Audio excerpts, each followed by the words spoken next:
I have a question that will be specific to each of you. You mentioned you have kind of a shared platform and clearly share a lot of values. I'm curious for each of your individual districts what you think are some of the specific problems to that area that are not currently being addressed by the General Assembly. I'll start with that.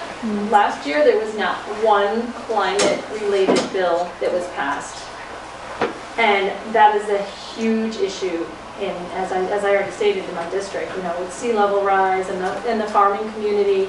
And so there is significant concern about what we are doing from a climate protection perspective, and what we're doing to mitigate the risks associated with climate change, and none of that is being addressed and so that's a significant concern for my district. Awesome.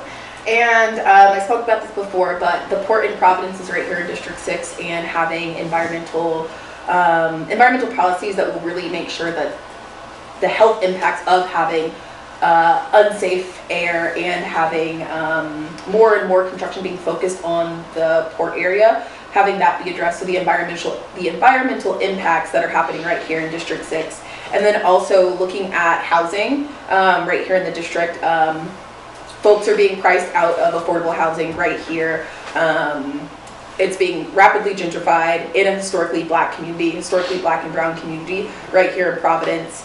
And also Providence Public Schools, education is a big hot button issue, especially since the school takeover happened at the beginning of this school year. And that's what families are the most concerned about.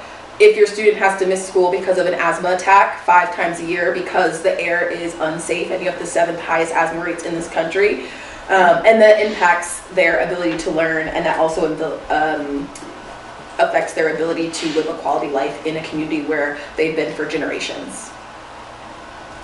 So I'd say those issues also are a very strong concern for the people in my community, but I would also say fair wages is another thing that I'm hearing when I'm on the doors. People feel like they're being left vulnerable. Right, so we have unaffordable healthcare, which I'm constantly hearing about, and then in addition to that, unfair wages. So people are having to work multiple jobs just to keep kind of a roof over their heads and food on the table for their families, and then, God forbid, cross your fingers that there are no medical bills coming your way because you're not going to be able to do both. So those are the two really overwhelming things that I'm hearing from my community.